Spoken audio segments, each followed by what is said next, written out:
नमस्कार, आप देख रहे हैं राष्ट्र प्रथम और मैं हूं आपके साथ में शोभित पाठक। तो रुक करते हैं फटाफट खबरों की तरफ। उज्जैन में बहुत जल्द महाकालेश्वर मंदिर के कॉरिडोर का लोकार्पण होने जा रहा है और इसके लिए प्रधानमंत्री नरेंद्र मोदी 8 अक्टूबर को उज्जैन पहुंचेंगे और कॉरिडोर का लोकार्पण भी करेंगे।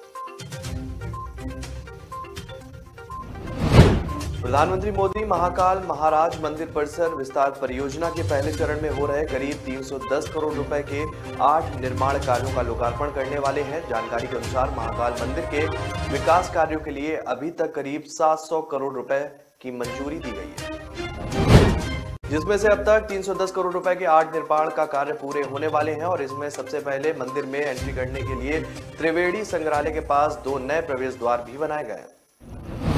इसके अलावा 920 मीटर लंबा खूबसूरत कॉरिडोर उज्जैन के महाकाल मंदिर में तैयार किया जा रहा है और इसके अलावा मंदिर में फूल और प्रसाद की दुकानों के साथ टिकट काउंटर और सोलर सिस्टम युक्त पार्किंग जोन भी बनाया जा रहा है।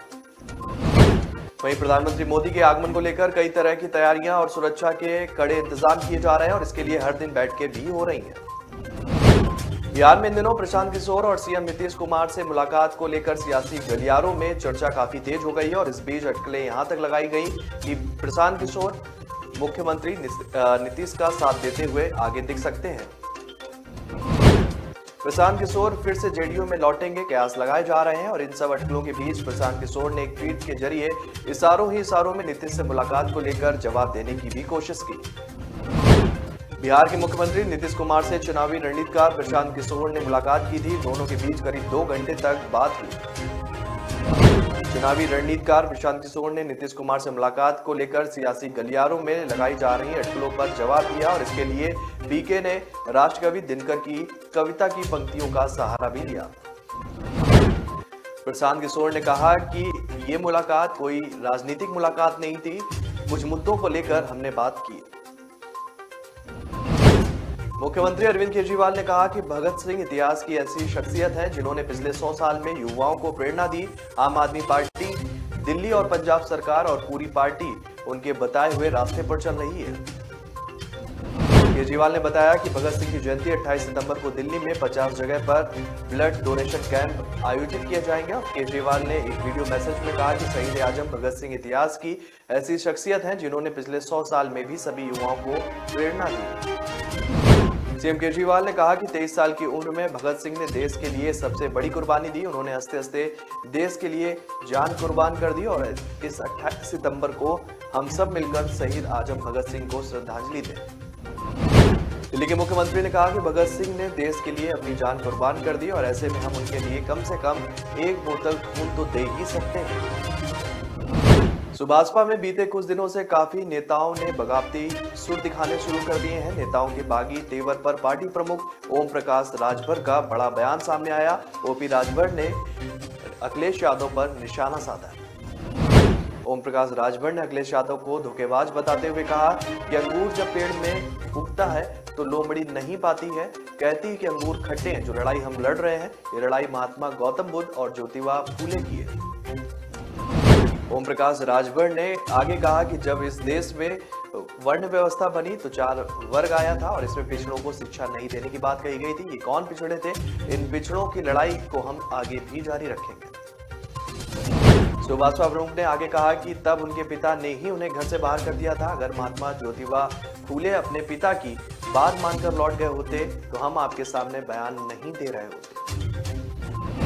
ओपी राजभर ने आगे कहा कि हम जो लड़ाई लड़ रहे हैं उस रास्ते से भटकाने के लिए ये नुकसान किया जा रहा है। सपा 4 बार सरकार में थी, तब उसने पिछड़ों के लिए कुछ भी नहीं किया। बीजेपी ने आम आदमी पार्टी के उन आरोपों को निराधार बताया जिसमें आपके विधायकों को खरीदने का प्रलोभन देने की बात कही गई। बीजेपी ने कहा कि पंजाब की भगवंत मान की सरकार के लिए खतरा आप सुप्रीमो अरविंद केजरीवाल है, भारतीय जनता पार्टी नहीं है।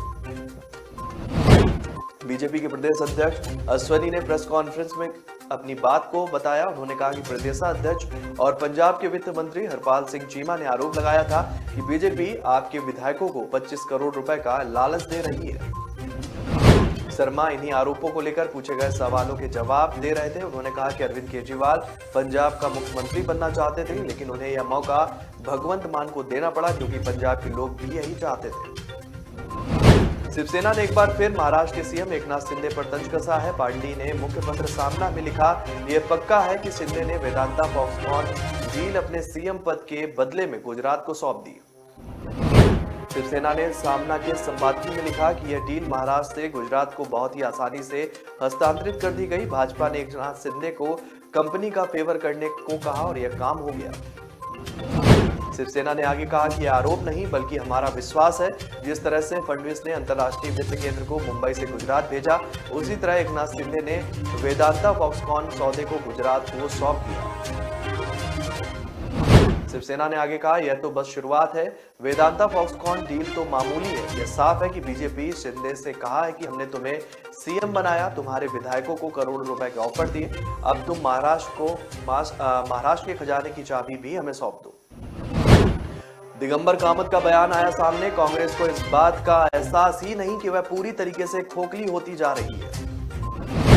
दिगंबर कामत ने आगे कहा कि गुलाम नबी आजाद, कपिल सिब्बल, कैप्टन अमरिंदर सिंह, सुनील जाखड़ जैसे न जाने कितने कद्दावर नेता पार्टी छोड़कर कांग्रेस से चले गए, उन्हें अब जागना चाहिए।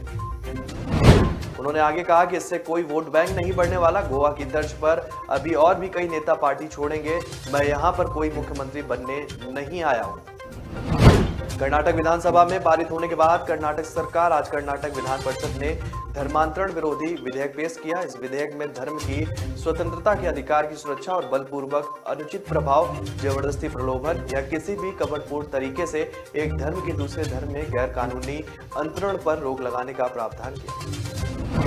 कांग्रेस एमएलसी नागराज ने कहा कि यह दुर्भाग्यपूर्ण है क्योंकि बाढ़ के बाद राज्य में बहुत सारे मुद्दे हैं। ऐसी चीजों को करने की फिलहाल क्या जरूरत है। इससे पहले भाजपा एमएलसी डीएस अरुण ने विश्वास व्यक्त किया था कि कांग्रेस और जेडीएस भी इसका समर्थन करेंगे और सब कुछ सुचारू रूप से चलेगा। यहां तक कि कांग्रेस और जेडीएस को भी पेश किए गए इस बिल का समर्थन करना चाहिए। लालू प्रसाद यादव के बड़े बेटे तेज प्रताप यादव आए दिन मीडिया में सुर्खियों में रहते हैं। महाराष्ट्र की सरकार बनने के बाद तेज प्रताप यादव को वन, पर्यावरण और जलवायु मंत्री बनाया गया।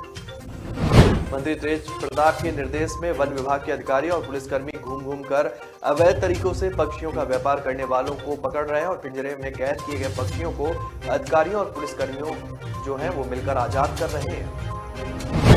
मंत्री तेज प्रताप यादव ने जनता से भी अपील की है कि किसी भी पशु पक्षी को कैद न किया जाए और जो लोग ऐसा करते हैं उन पर कार्रवाई की जाएगी। तेज प्रताप यादव ने बताया कि विभाग द्वारा राजधानी पटना सहित बिहार के तमाम जिलों में लगातार छापेमारी अभियान चलाया जा रहा है। अवैध रूप से पक्षियों की खरीद बिक्री करने वालों पर कार्रवाई करते हुए कैद हुए पक्षियों को बड़े पैमाने पर आजाद किया जा रहा है। तेज प्रताप यादव को धार्मिक मामलों के साथ साथ पशु पक्षियों से पुराना लगाव उनका रहा है। तेज प्रताप यादव ने अपने गार्डिनर रोड स्थित आवास पर दर्जनों घोंसले पक्षियों के लिए बनवा रखे हैं और खाने पीने की व्यवस्था भी वो करते हैं। सुप्रीम कोर्ट में अब्दुल्ला आजम के मामले की सुनवाई पूरी हो गई है। अब सुप्रीम कोर्ट मामले में अगली सुनवाई 20 सितंबर को होगी। याचिकाकर्ता ने कहा कि अब्दुल्ला का प्रमाण पत्र अगर असली होता तो वह दोबारा नगर निगम से क्यों जारी करवाते। सुप्रीम कोर्ट में अब्दुल्ला आजम के स्वार्थ से निर्वाचन रद्द करने के इलाहाबाद हाईकोर्ट के फैसले को चुनौती देने के मामले में सुनवाई हुई। सुप्रीम कोर्ट ने पूछा कि असली जन्म प्रमाण पत्र पहले से मौजूद रहा होगा तभी तो डुप्लीकेट सर्टिफिकेट क्यों जारी करवाया होगा। याचिकाकर्ता के वकील ने कहा कि 2015 तक अब्दुल्ला आजम की जन्म तिथि 1993 ही थी, इसमें कोई भी संदेह नहीं। याचिकाकर्ता के वकील ने कहा कि हाई स्कूल की मार्कशीट में जन्म तिथि को बदलने की 2015 में अर्जी लगाई गई थी और पासपोर्ट को कैंसिलेशन की प्रक्रिया 2018 में शुरू की गई। लखीमपुर में 2 बहनों के पेड़ से लटकते मिले हुए शव, मामले में चढ़ने लगा सियासी रंग। मायावती ने दिया बयान। मायावती ने ट्वीट कर लिखा कि लखीमपुर खीरी में मां के सामने 2 दलित बेटियों का अपहरण और दुष्कर्म के बाद उनके शव पेड़ से लटकने की हृदय विदारक घटना सर्वत्र चर्चाओं में है। उन्होंने आगे ट्वीट में लिखा कि ऐसी दुखद और शर्मनाक घटनाओं की जितनी भी निंदा की जाए वो बहुत कम है। लखीमपुर मामले में कांग्रेस महासचिव प्रियंका गांधी वाड्रा ने भारतीय जनता पार्टी पर साधा निशाना। प्रियंका गांधी ने एक खबर का हवाला देते हुए ट्वीट कर लिखा कि लखीमपुर में 2 बहनों की हत्या से दिल दहल गया। परिजनों का कहना कि उन लड़कियों का दिन दहाड़े अपहरण किया गया। रोजाना अखबारों और टीवी में झूठे विज्ञापन देने से कानून व्यवस्था अच्छी नहीं हो जाती। आखिर उत्तर प्रदेश में महिलाओं के खिलाफ जघन्य अपराध क्यों बढ़ते जा रहे हैं? प्रियंका गांधी ने कसा तंज। कांग्रेस के पूर्व अध्यक्ष राहुल गांधी के नेतृत्व में भारत जोड़ो यात्रा को शुरू हुए आज 7 दिन बीत चुके हैं। कांग्रेस महासचिव जयराम रमेश ने कांग्रेस की भारत जोड़ो यात्रा को लेकर कहा कि इस अभियान को शुरू हुए 7 दिन सफलतापूर्वक पूरे हुए। इस दौरान अभी तक 150 किलोमीटर यात्रा पूरी की जा चुकी है। पदयात्रा के दौरान शाम के समय भारी जनसमर्थन देखने को मिल रहा है।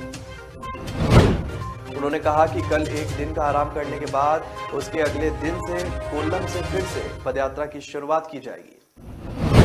आम आदमी पार्टी ने पंजाब में आम विधायकों को खरीदने की कोशिश करने के आरोप में बीजेपी के खिलाफ दर्ज की कई शिकायत। पुलिस ने इस मामले में प्राथमिकी दर्ज कर ली है। पंजाब के डीजीपी गौरव यादव को सौंपी गई एक शिकायत में पार्टी ने कई बीजेपी नेताओं पर पंजाब के आम विधायकों को खरीदने का प्रयास करने का भी आरोप लगाया। दिल्ली के मुख्यमंत्री अरविंद केजरीवाल ने भी बीजेपी पर 10 विधायकों को 25-25 करोड़ रुपए में खरीदने की कोशिश करने का आरोप लगाया था। उनका आरोप था कि पंजाब में सरकार को अवैध रूप से गिराने की कोशिश की जा रही है, जो कि लोकतंत्र के लिए एक बड़ा खतरा है। जम्मू कश्मीर के पूर्व मुख्यमंत्री गुलाम नबी आजाद कांग्रेस से अलग होने के बाद से अपने लिए नई सियासी जमीन तैयार करने में लगे हुए। इस दौरान उन्होंने आर्टिकल 317 के मुद्दे पर कहा कि आज इस आर्टिकल को लाए हुए 3 साल 1 महीना हो गया। सुप्रीम कोर्ट में इस मामले पर एक बार भी सुनवाई नहीं हुई। गुलाम नबी आजाद ने कहा कि आर्टिकल 317 को लाए हुए 3 साल से ज्यादा का समय बीत चुका है। उन्होंने कहा कि आर्टिकल 317 के नाम पर कश्मीर में केवल सपने बेचे जा रहे हैं। आजाद ने आगे कहा कि धारा 370 वापस लाने के सिर्फ 2 रास्ते हैं, एक संसद और दूसरा सुप्रीम कोर्ट। उन्होंने कहा कि संसद में कोई कानून लाने के लिए आपको 2/3 बहुमत की जरूरत होती है। तो खबर फटाफट में मेरे साथ इतना ही। आगे की खबरों के लिए आप बने रहिए राष्ट्र प्रथम के साथ। तब तक के लिए नमस्कार।